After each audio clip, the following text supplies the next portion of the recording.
ये INDI alliance की नीति है, एक घमंडिया गठबंधन की नीति है, भारत की संस्कृति पर हमला करने की। इंडी अलायंस का निर्णय है भारतीयों की आस्था पर हमला। घमंडिया गठबंधन की नीयत है भारत को जिस विचारों ने, जिस संस्कारों ने, जिस परंपराओं ने हजारों वर्ष से जोड़ा है, उसे तबाह कर दो। कांग्रेस पार्टी का हुआ क्या? अब आप देखना हिमाचल में किसका डाउनफॉल हुआ? कांग्रेस पार्टी का हुआ। अभी मध्य प्रदेश में चुनाव है, राजस्थान में चुनाव है, छत्तीसगढ़ में चुनाव है, तेलंगाना में चुनाव है। आप देख लेना वहां पे किसका डाउनफॉल होगा। चारों के चारों चुनाव कांग्रेस पार्टी जीतने जा रही है। तो ये कांग्रेस पार्टी ये सिर्फ एक पार्टी नहीं है, ये कांग्रेस पार्टी एक विचारधारा है, एक सोच करोड़ों लोगों के दिल में है। ये सिर्फ पॉलिटिकल पार्टी नहीं है। जो हमारे कॉन्स्टिट्यूशन की वैल्यूज हैं, जिन चीजों के बारे में आप बात कर रहे हो, फेयरनेस होनी चाहिए, रिस्पेक्ट होनी चाहिए, यही है कांग्रेस पार्टी। और आपने फर्क देख लिया है देश में, आपने फर्क देख लिया है। बीजेपी का राज देख लिया आपने, कांग्रेस पार्टी का राज देखा है। ठीक है, तो आप ये मत सोचिए कि कांग्रेस पार्टी बीजेपी से टक्कर नहीं ले सकती। मैं आपको गारंटी देके कह रहा हूं 2024 में हम बीजेपी को हरा देंगे। देखिए, बहन जी से मेरी कोई नाराजगी नहीं। मैंने उनको हमेशा बड़ा माना, वो मुझे छोटा नहीं मानती अपने परिवार का। उनको ये घटना छोटी लगी, शायद अगर मैं मर भी जाता शायद उनको इसमें कोई शायद बुरा नहीं लगता। मुझे उनसे कोई दुख नहीं। मेरे लोग मेरे साथ हैं, ये बहुत।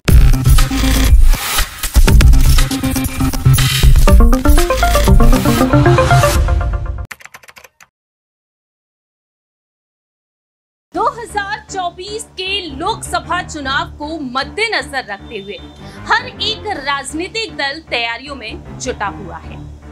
एक तरफ है एनडीए भारतीय जनता पार्टी, जो इस वक्त केंद्र में है, सत्ता में है, और इसी भारतीय जनता पार्टी को चुनौती देने के लिए 26 राजनीतिक दल एकजुट हो चुके हैं। महागठबंधन इंडिया की तरफ से तमाम बड़ी बड़ी चुनौतियां दी जा रही हैं। दावे किए जा रहे हैं कि ये महागठबंधन ही जीत हासिल करेगा। और ऐसे में सवाल यहाँ पर खड़े होते हैं कि इस महागठबंधन से बाकी के अन्य दल क्या वाकई में जुड़ते हुए देखे जाएंगे या फिर नहीं। सवाल खड़े होते हैं बहुजन समाज पार्टी को लेकर, बसपा सुप्रीमो मायावती को लेकर। तो आज हमारे स्पेशल प्रोग्राम मायावती के बारे में एक बार फिर से इस खास प्रोग्राम के जरिए आपको कुछ अहम जानकारी देने जा रहे हैं। नमस्कार, मैं प्रांशी राठौर और आप देख रहे हैं नेक्स्ट 9 न्यूज। स्वागत है आपका हमारे स्पेशल प्रोग्राम 2024 का महाभारत में। जी हाँ, महाभारत ही देखने को मिलेगा 2024 में इन तमाम राजनीतिक दलों के बीच। 26 राजनीतिक दल एकजुट तो हो चुके हैं, लेकिन यहाँ पर आगामी विधानसभा चुनाव को मद्देनजर रखते हुए इस गठबंधन को लेकर कहीं ना कहीं ये आशंकाएं भी जताई जा रही हैं कि यह गठबंधन कहीं ना कहीं अब यहाँ पर बिखरता हुआ भी नजर आ सकता है। ऐसा इसलिए क्योंकि राजस्थान, मध्य प्रदेश, तेलंगाना, छत्तीसगढ़ और मिजोरम में चुनाव होने जा रहे हैं और इन चुनाव से पहले सियासी दांवपेच हर एक राजनीतिक दल अलग अलग तरीके से खेल रहा है। लेकिन सवाल यहाँ पर खड़े होते हैं भारतीय जनता पार्टी को लेकर। हाल ही में उत्तर प्रदेश में जो घोसी विधानसभा सीट पर उपचुनाव हुए, इस विधानसभा सीट पर समाजवादी पार्टी ने जीत हासिल की, बीजेपी हार का सामना की और बहुजन समाज पार्टी ने अपने प्रत्याशी को आगे तक नहीं किया। जिसके बाद यहाँ पर संकेत मिल चुके हैं कि बसपा के ना उतरने से दलित वोट बैंक को समाजवादी पार्टी ने साथ लिया। अब बीजेपी यहाँ पर जल्द से जल्द एक नया अभियान शुरू कर सकती है। दरअसल आपको बता दें कि अब भारतीय जनता पार्टी पूर्व से पश्चिम तक अभियान यात्रा की शुरुआत करने जा रही है। दलित वोट बैंक को साधने की अब कोशिश है भारतीय जनता पार्टी की। बसपा के वोट बैंक में सेंधमारी करने की तैयारी है भारतीय जनता पार्टी की। लेकिन विपक्ष की तैयारी क्या कहती है, तो आपको बता दें विपक्ष की तैयारी है कि कैसे भी करके बहुजन समाज पार्टी को अब इस गठबंधन में शामिल कराना है। तो इस खास प्रोग्राम के जरिए आपको अहम जानकारियां देंगे बहुजन समाज पार्टी के बारे में और क्या कुछ रणनीति है विपक्षी दलों की। लेकिन उससे पहले आपको यहाँ पर दिखाना चाहेंगे कि कांग्रेस और भारतीय जनता पार्टी में किस तरह से आपसी भिड़ंत देखने को मिल रही है। राहुल गांधी कहते हैं कि 2024 में गठबंधन जीतेगा और पीएम मोदी इस गठबंधन को घमंडिया गठबंधन बताते हैं। तो आपको बताते हैं कि जब राहुल गांधी लद्दाख पहुंचे तब उन्होंने अहम दावा किया कि 24 में कांग्रेस की जीत, गठबंधन की जीत पक्की है। और पीएम मोदी जब मध्य प्रदेश पहुंचे बीते कल तब उन्होंने कहा ये गठबंधन तो काफी घमंडिया है और इस गठबंधन के जरिए देखा जाए तो यहाँ पर सनातन धर्म पर जो सवाल उठाए जा रहे हैं उसके चलते यहाँ पर सियासत गरमाई हुई है। तो पीएम मोदी यहाँ पर गठबंधन पर आरोप लगाते हुए नजर आए। जरा सुनिए इस रिपोर्ट के जरिए कि पीएम क्या कहते हैं और राहुल गांधी क्या कहते हैं, देखिए जरा।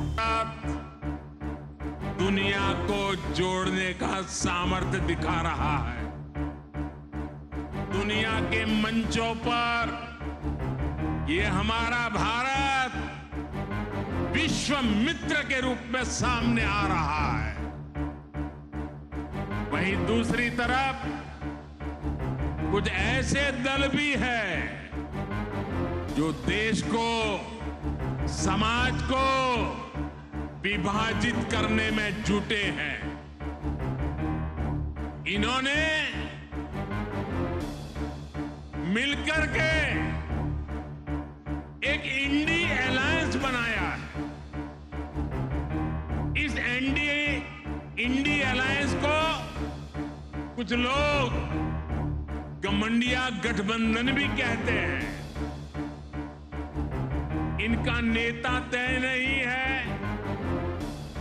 नेतृत्व पर भ्रम है, लेकिन इन्होंने पिछले दिनों जो मुंबई में उनकी मीटिंग हुई थी, मुझे लगता है उस मीटिंग में उन्होंने आगे एक घमंडिया गठबंधन कैसे काम करेगा उसकी नीति और रणनीति बना दी है। उन्होंने अपना एक हिडन एजेंडा भी तय कर लिया है और ये नीति रणनीति क्या है? ये इंडी अलायंस की नीति है, एक घमंडिया गठबंधन की नीति है, भारत की संस्कृति पर हमला करने की। इंडी अलायंस का निर्णय है भारतीयों की आस्था पर हमला करो। इंडी अलायंस घमंडिया गठबंधन की नीयत है भारत को जिस विचारों ने, जिस संस्कारों ने, जिस परंपराओं ने हजारों वर्ष से जोड़ा है उसे तबाह कर दो। जिस सनातन से प्रेरित होकर देवी अहल्याबाई होलकर ने देश के कोने कोने में सामाजिक कार्य किए, नारी उत्थान का अभियान चलाया, देश की आस्था की रक्षा की, ये घमंडिया गठबंधन, ये इंडी अलायंस उस सनातन संस्कारों को, परंपरा को समाप्त करने का संकल्प लेकर के आए हैं। ये सनातन की ताकत थी कि झांसी की रानी लक्ष्मीबाई अंग्रेजों को ये कहते हुए ललकार कर पाई कि मैं अपनी झांसी नहीं दूंगी। जिस सनातन को गांधी जी ने जीवन पर्यंत माना, जिन भगवान श्री राम ने उनको जीवन भर प्रेरणा दी, उनके आखिरी शब्द बने हे राम। जिस सनातन ने उन्हें अस्पृश्यता के खिलाफ आंदोलन चलाने के लिए प्रेरित किया, ये इंडी गठबंधन के लोग, ये घमंडिया गठबंधन के लोग उस सनातन परंपरा को समाप्त करना चाहते हैं। जिस सनातन से प्रेरित होकर स्वामी विवेकानंद ने समाज की विभिन्न बुराइयों के प्रति लोगों को जागरूक किया। इंडी गठबंधन के लोग उस सनातन को समाप्त करना चाहते हैं जिस सनातन से प्रेरित होकर लोकमान्य तिलक ने मां भारती की स्वतंत्रता का बीड़ा उठाया। गणेश पूजा को स्वतंत्र आंदोलन से जोड़ा, सार्वजनिक गणेशोत्सव की परंपरा बढ़ाई। आज उसी सनातन को ये इंडी गठबंधन तहस नहस करना चाहता है। साथियों, ये सनातन की ताकत थी। इस स्वतंत्रता आंदोलन में फांसी पाने वाले वीर कहते थे कि अगला जन्म मुझे फिर ये भारत मां की गोद में देना। जो सनातन संस्कृति संत रविदास का प्रतिबिंब है, जो सनातन संस्कृति माता शबरी की पहचान है, जो सनातन संस्कृति महर्षि वाल्मीकि का आधार है, जिस सनातन ने हजारों वर्षों से भारत को जोड़े रखा है, ये लोग मिलकर अब उस सनातन को खंड खंड करना चाहते हैं। आज इन लोगों ने खुल करके बोलना शुरू किया है, खुल करके हमला करना शुरू करके दिया है। कल ये लोग हम पर होने वाले हमले और बढ़ाने वाले हैं। देश के कोने कोने में हर सनातनी को, इस देश को प्यार करने वाले को, इस देश की मिट्टी को प्यार करने वाले को, इस देश के कोटि कोटि जनों को प्यार करने वालों को, हर किसी को सतर्क रहने की जरूरत है। सनातन को मिटाकर ये देश को फिर 1000 साल की गुलामी में धकेलना चाहते हैं। लेकिन हमें मिलकर ऐसी ताकतों को रोकना है। हमारी संगठन की शक्ति से, हमारी एकजुटता से उनके मंसूबों को नाकाम करना है। मेरे परिवारजनों, कांग्रेस पार्टी का हुआ क्या? अब आप देखना, हिमाचल में किसका डाउनफॉल हुआ? कांग्रेस पार्टी का हुआ। अभी मध्य प्रदेश में चुनाव है, राजस्थान में चुनाव है, छत्तीसगढ़ में चुनाव है, तेलंगाना में चुनाव है। आप देख लेना वहां पे किसका डाउनफॉल होगा। चारों के चारों चुनाव कांग्रेस पार्टी जीतने जा रही है। तो ये कांग्रेस पार्टी, ये सिर्फ एक पार्टी नहीं है, ये कांग्रेस पार्टी एक विचारधारा है, एक सोच है, और ये हिंदुस्तान के करोड़ों लोगों के दिल में है। ये सिर्फ पॉलिटिकल पार्टी नहीं है। जो हमारे कॉन्स्टिट्यूशन की वैल्यूज हैं, जिन चीजों के बारे में आप बात कर रहे हो, फेयरनेस होनी चाहिए, रिस्पेक्ट होनी चाहिए, यही है कांग्रेस पार्टी। और आपने फर्क देख लिया है, देश में आपने फर्क देख लिया है। बीजेपी का राज देख लिया आपने, कांग्रेस पार्टी का राज देखा है। ठीक है, तो आप ये मत सोचिए कि कांग्रेस पार्टी बीजेपी से टक्कर नहीं ले सकती। मैं आपको गारंटी देके कह रहा हूं, 2024 में हम बीजेपी को हरा देंगे। और मगर आपको एक और बात समझनी है, आमतौर से क्या होता है, लोकतंत्र में एक पार्टी दूसरी पार्टी से लड़ती है, सही है। आज हिंदुस्तान में यह नहीं हो रहा है। आज बीजेपी ने हिंदुस्तान के सब इंस्टीट्यूशंस को कंट्रोल कर रखा है। आपको क्या लगता है कि हिंदुस्तान में फ्री एंड फेयर मीडिया है? आपको लगता है कि मीडिया हिंदुस्तान में न्यूट्रल है क्या? तो आपको यह समझना होगा कि बीजेपी ने हिंदुस्तान के सब इंस्टीट्यूशंस पर आक्रमण कर रखा है, चाहे वो मीडिया हो, चाहे वो ब्यूरोक्रेसी हो, इलेक्शन कमीशन हो, जुडिशरी हो, सब पे आक्रमण कर रहे हैं। अगर लेवल प्लेइंग फील्ड होती, अगर मीडिया फेयर होता, अगर बीजेपी इंस्टीट्यूशंस का कब्जा नहीं करती तो पिछला चुनाव भी नहीं जीतते। मैं आपको गारंटी के कह रहा हूं। तो आप ये मत सोचिए कि एक पॉलिटिकल पार्टी दूसरी पॉलिटिकल पार्टी से लड़ रही है। ये जो हो रहा है, बीजेपी ने पूरे सिस्टम को कैप्चर कर रखा है, लोगों को डरा रखा है, इंस्टीट्यूशंस को दबा रखा है। तो ये दूसरी तरीके की लड़ाई है। और तब भी मैं आपसे बोल रहा हूं कि 2024 में कांग्रेस पार्टी और जो हमारा इंडिया अलायंस है वो बीजेपी को हरा देगा। आप सब यहां आए, आप सबका दिल से धन्यवाद।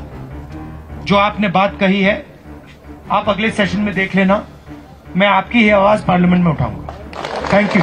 जैसा कि आपने सुना कि किस तरीके से प्रधानमंत्री और राहुल गांधी यहाँ पर अहम दावे कर रहे हैं, एक दूसरे पर आरोप लगाते हुए नजर आ रहे हैं। लेकिन सवाल खड़े होते हैं यूपी की सियासत को लेकर, सवाल खड़े होते हैं बसपा सुप्रीमो मायावती को लेकर। जो बहुजन समाज पार्टी की सुप्रीमो मायावती हैं, वह साफ कर चुकी है कि आगामी लोकसभा चुनाव वह अकेले ही अपने दम पर लड़ेगी।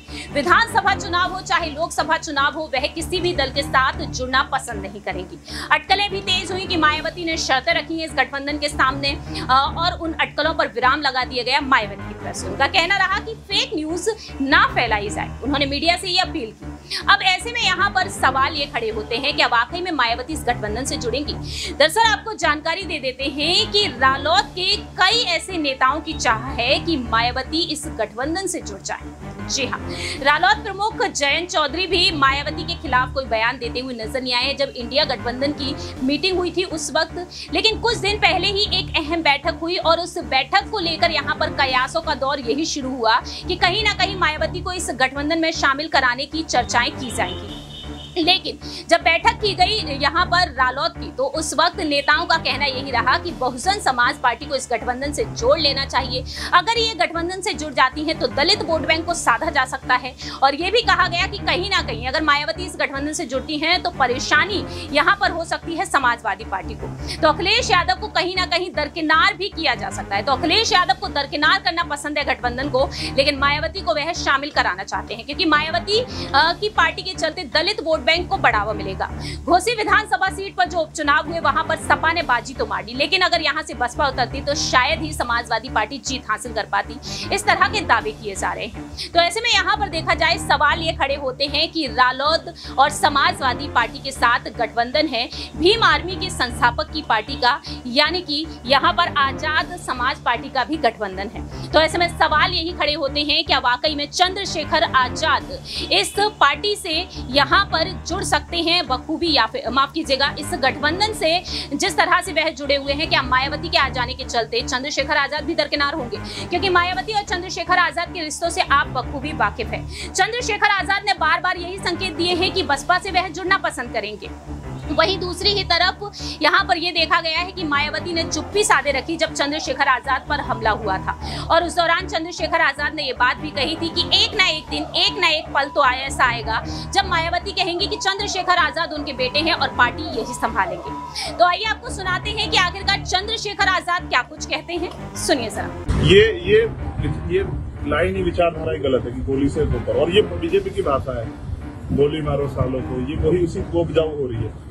देखिए, बहन जी से मेरी कोई नाराजगी नहीं, मैंने उनको हमेशा बड़ा माना, वो मुझे छोटा नहीं मानती अपने परिवार का। उनको ये घटना छोटी लगी, शायद अगर मैं मर भी जाता शायद उनको इसमें कोई शायद बुरा नहीं लगता, मुझे उनसे कोई दुख नहीं। मेरे लोग मेरे साथ हैं ये बहुत, और वो समझ रहे हैं कि जो उनके लिए मरने को तैयार है, जिसकी जो जान को जिसकी बनाई है वो हमारा अपना है। मेरे लोग मेरे साथ खड़े हुए, मैं लगभग सभी दल। आपने देखा किस तरह से यहाँ पर मायावती को लेकर अब भी कयासों का दौर जारी है। आखिरकार बहुजन समाज पार्टी वाकई में जुड़ना चाहेगी इस गठबंधन से या फिर नहीं, ये तो वक्त के साथ साथ ही पता चलेगा।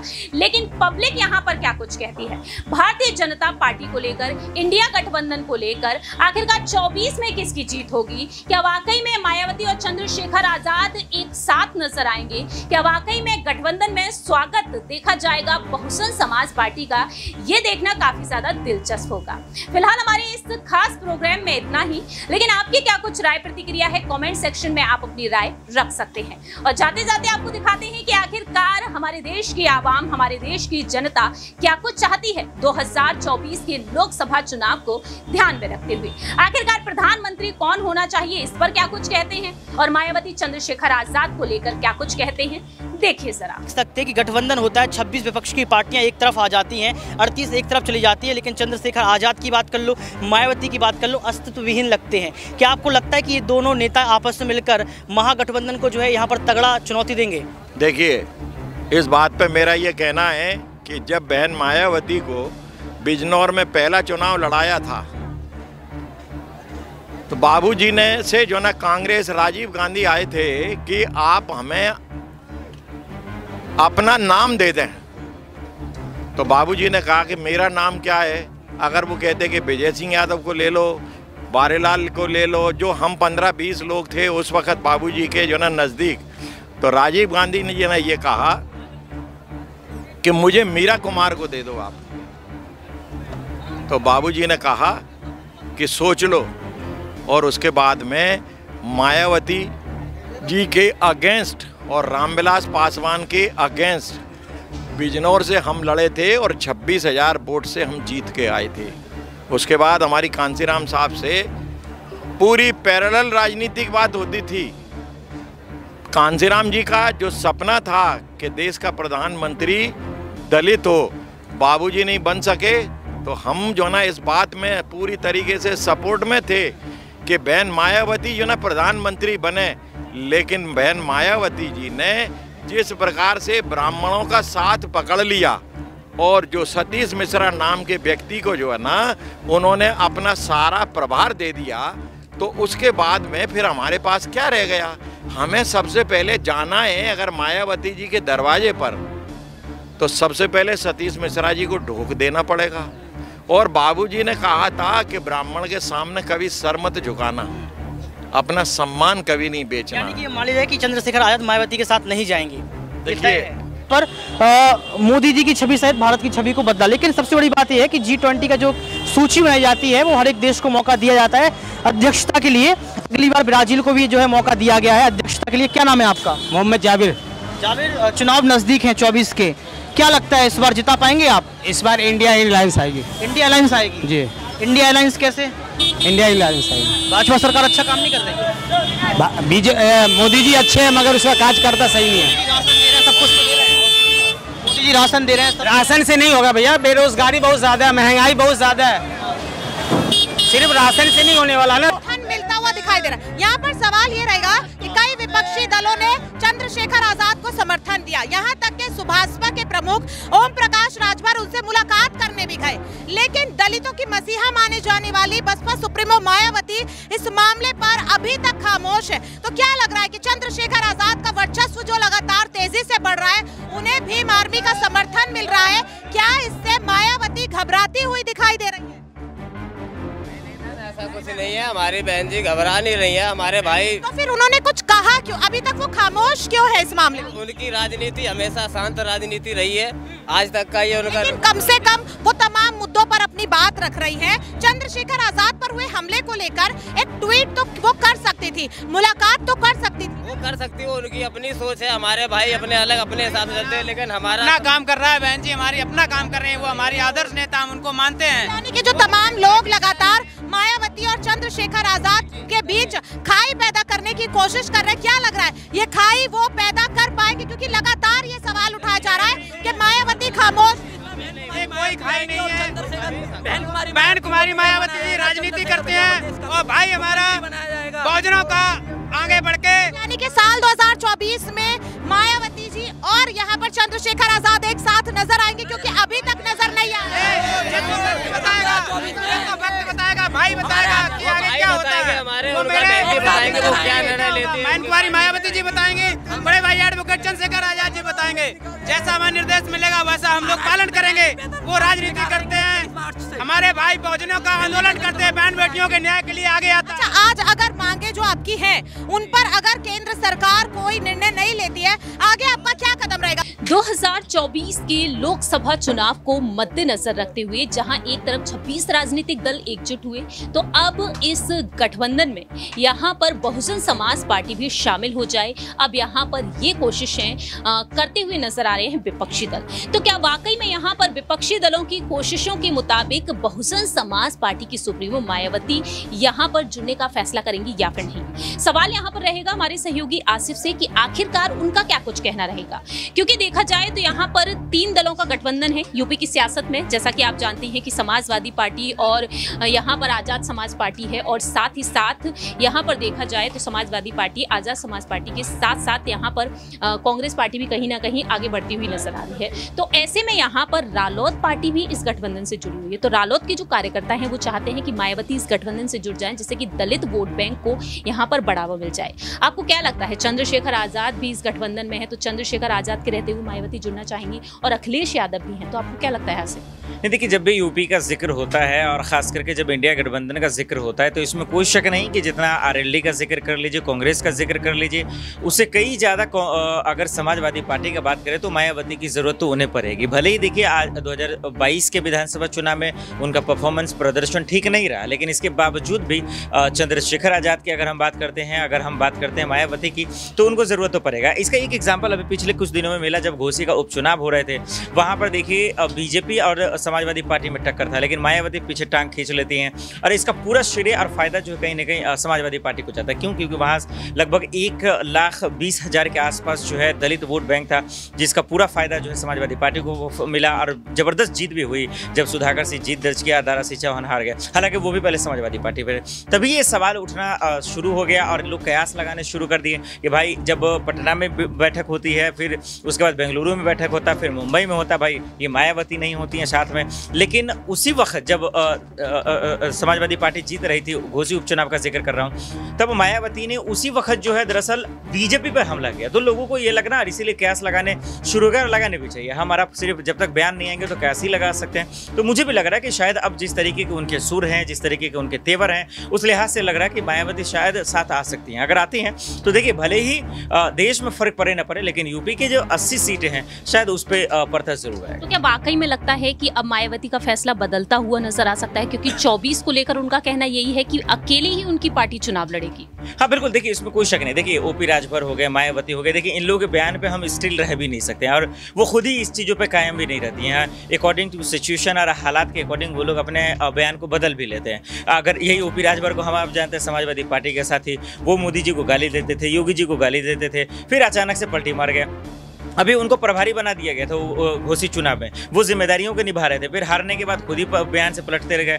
तो इन लोगों पे भरोसा नहीं कर सकते। हाँ, लेकिन जहां तक मायावती का जिक्र, मुझे लग रहा है कि देखिए यकीन तो नहीं किया जा सकता, लेकिन जिस तरीके से ईवीएम पे सवाल खड़े करना, बीजेपी पर हमला बोलना, डबल इंजन पे सवाल खड़े करना, ये एक इशारा जरूर बता रहा है कि 2024 के चुनाव से पहले शायद कोई खेला होता हुआ नजर जरूर। आखिरकार 24 में आपको जीत किसकी नजर आती है? देखिए जीत तो सबको पता है, मोदी जी की ही जीत होने वाली। हाँ, लेकिन एक जरूर है कि 2024 के चुनाव से पहले जब 22 का यूपी में विधानसभा चुनाव हुआ, तभी लोगों को पता था कि भाई योगी जी ही जीतेंगे, लेकिन देखिए आंकड़ों में गिरावट आई। हाँ, ये जरूर है कि मोदी जी ही जीतेंगे, एनडीए ही जीतेगा, लेकिन इंडिया गठबंधन जो बना है, लेकिन ये भी हकीकत है और यकीन मानिए कि जो हम सब ने 2019 में तस्वीरें देखे थे, आंकड़ों में जरूर मोदी जी की गिरावट आएगी, और जो गिरावट होगी वही उनके लिए बहुत बड़ी हार होगी।